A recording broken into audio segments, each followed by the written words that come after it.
Jaringan ikat. Jaringan ikat terdiri dari sel dan bahan antar sel.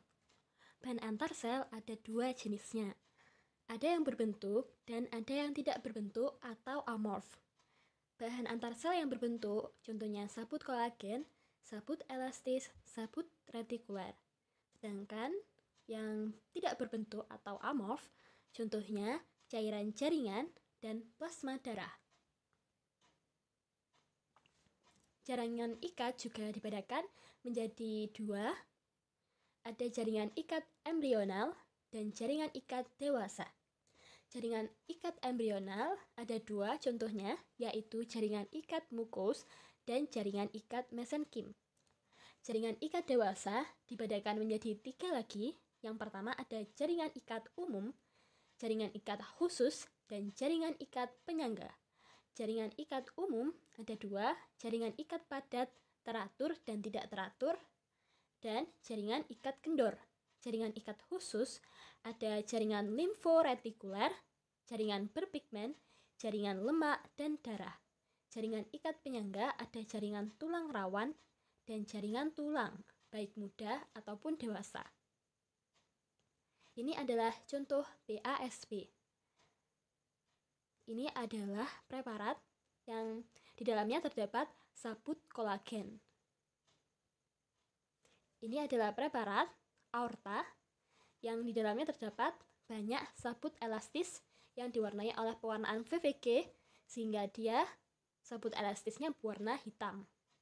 Ini adalah sabut retikuler pada jaringan limforetikuler. Sekarang kita menuju BASA yang amorf.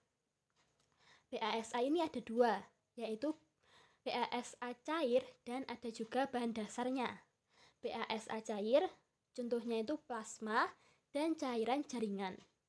Nah, plasma dan cairan jaringan ini disediakan itu hanya tampak sebagai celah-celah kosong. Sementara yang bahan dasar itu dibedakan menjadi tiga. Ada bahan dasar setengah padat, bahan dasar padat lunak, dan bahan dasar padat keras. Bahan dasar setengah padat contohnya jaringan mesenkim dan jaringan ikat mukus. Bahan dasar padat lunak, contohnya bahan dasar tulang rawan. Bahan dasar padat keras, bahan dasar tulang. Ini adalah contoh dari BASA. Di sekitar sel-sel itu ada cairan jaringan, sementara di dalam sel itu ada cairan sel. Nah, kita menuju ke jaringan ikat padat teratur. Ini ada preparat dari tendon. Di sini biasanya pertanyaan yang sering muncul, itu sediaan apa?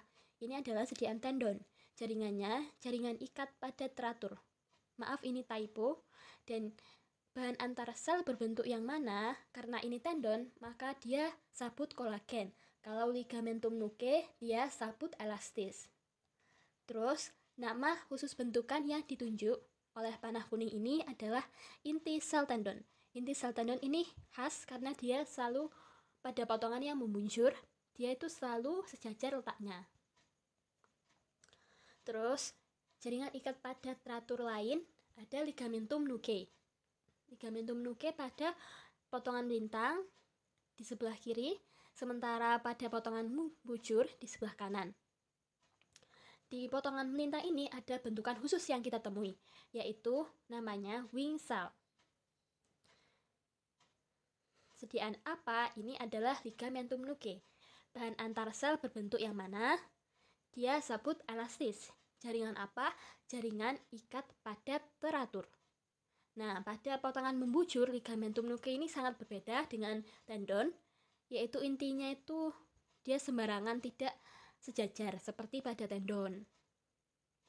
Nah, kalau jaringan ikat padat tidak teratur, itu serat-seratnya itu berlawanan, ada yang berlawanan, pokoknya dia itu tidak menuju pada satu titik, beda dengan jaringan ikat padat teratur.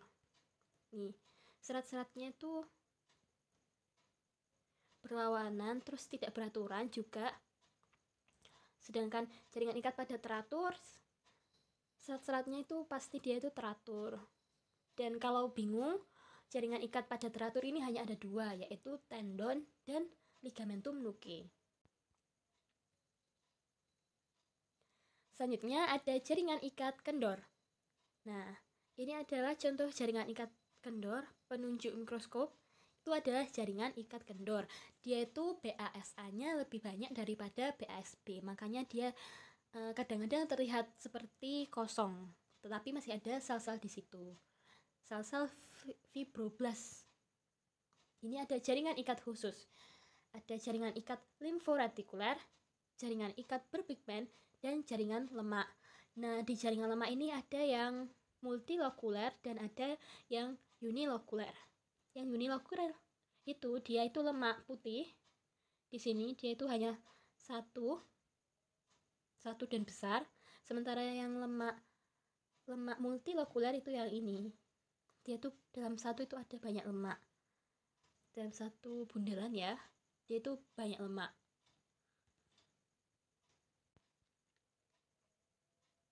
Nah, ini adalah jaringan lemak yang diwarnai dengan pewarnaan hematoksilin eosin. Nah, seperti yang kita tahu, hematoksilin eosin itu ada alkoholnya, jadi dia itu akan meluruhkan lemak. Nah, sehingga menyisakan bentukan yang namanya signet ring cell. Jadi ini adalah awalnya itu jaringan lemak, tetapi dia luruh oleh pewarnaan He, sehingga lemak-lemaknya meluruh dan menyisakan sedikit bentukan di sini.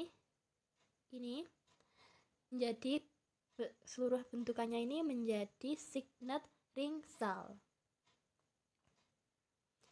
Terus ada sel-sel pada jaringan ikat. Yang pertama ada fibroblast.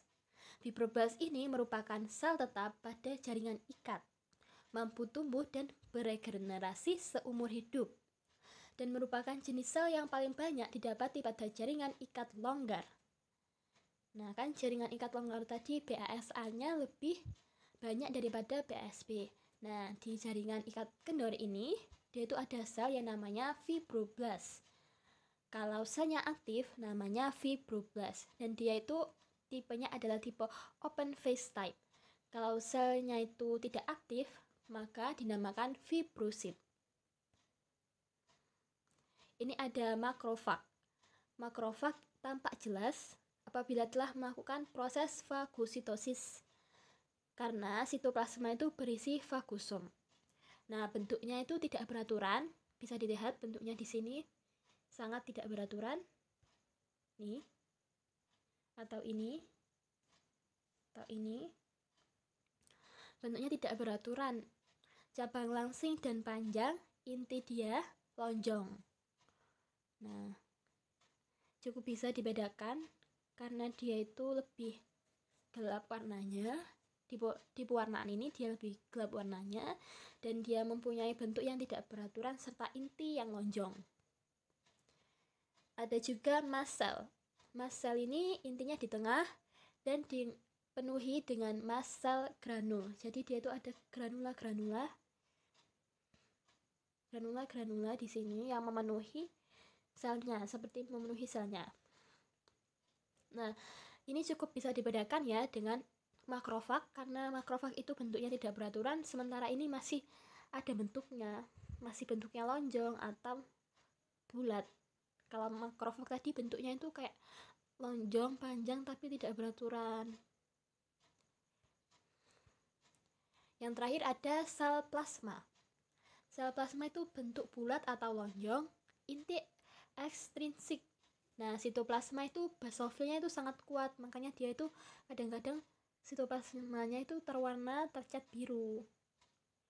Nah, butir kromatin membentuk roda. Nah, ini nih. Ini bentuk kromatin membentuk roda atau cartwheel structure. Nih. Sudah selesai.